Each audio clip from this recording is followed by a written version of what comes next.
The village of Kirinyaga Mwea was still, its dusty roads lined with small wooden houses.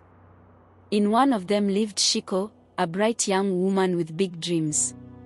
Born on February 19, 1998, she had always known that education was her only ticket out of poverty. Despite growing up in a struggling household, she worked hard, attending Ndaba Primary School before joining a home school for high school. Her efforts paid off when she secured admission to Nairobi University, where she graduated with a first-class degree in business accounting. She returned home hopeful, believing her success would soon bear fruit. But reality was cruel. Job opportunities were scarce in her rural town, and without connections, she found herself sending application after application with no response.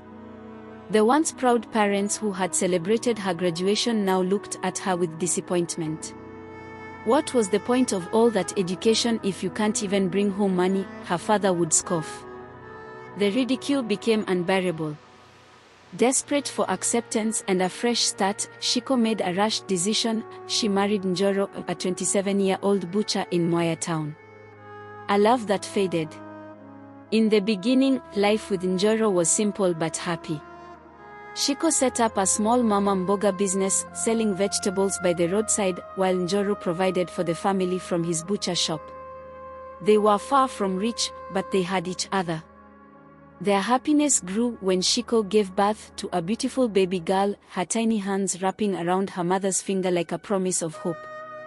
But with the birth of their child, the expenses increased. Shiko found herself staying home more to care for the baby, while Njoro struggled to make ends meet alone. He became withdrawn, bitter, and cold. He no longer smiled when he came home. He stopped bringing gifts. Soon, he started coming home empty-handed, and then he started coming home drunk. At first, Shiko tried to understand.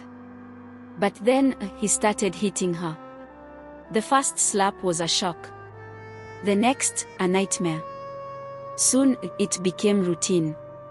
On some nights, he would return, reeking of alcohol, demanding food she didn't have. When she failed to produce it, his fists would answer.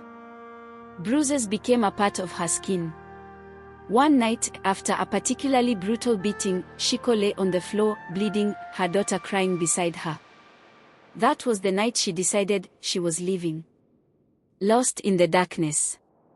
With nothing but her baby in her arms, Shiko stumbled out into the streets of Mwea. The air was cold, and the town was silent except for the distant barking of stray dogs. She found a small space near a drainage ditch, curled around her baby, and spent the night shivering, hungry, and afraid. Sleep was a luxury.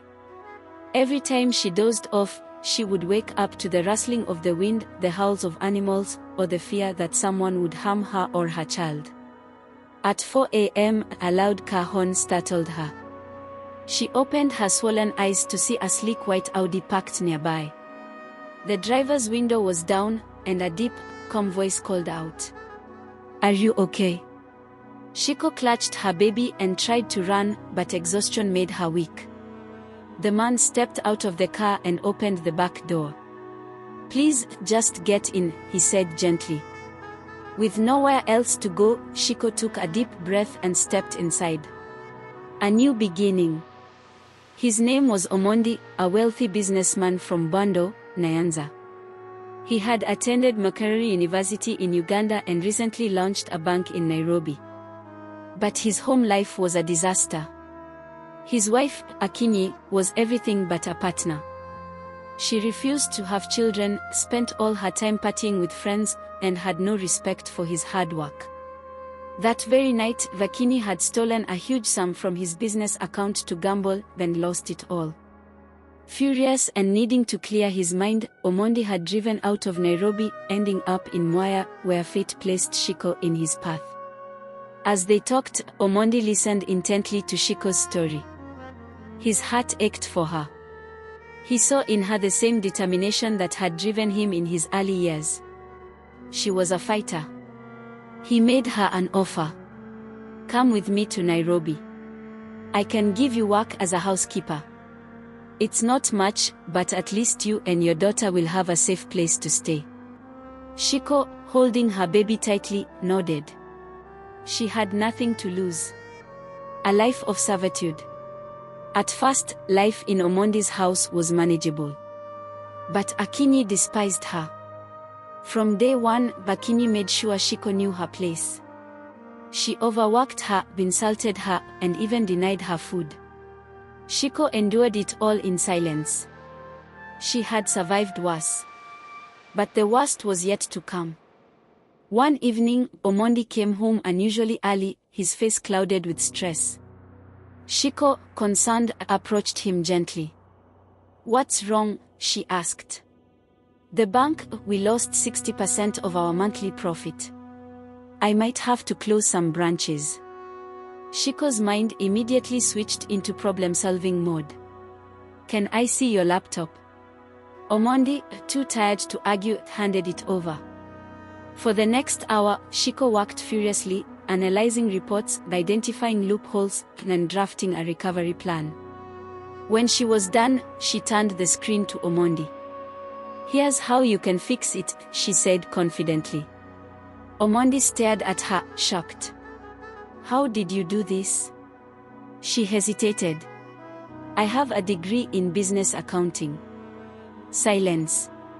And then, laughter. Not the mocking kind. The amazed, almost relieved kind. "Why are you a housemaid?" Omondi asked. Shiko lowered her eyes. "Because life is cruel." The rise of Shiko. The next day, Omondi hired her at his bank. Her skills were undeniable. In a few months, she helped turn the company around, increasing profits and saving the business from collapse. She was promoted again and again. Akinyi, watching her husband admire Shiko's intelligence, grew resentful. But she had already ruined herself. Meanwhile, Shiko moved out, renting her own place, building a new life for her daughter. One day, she returned to Mwaya, not as a desperate woman, but as a successful executive. The people who once mocked her now whispered in admiration.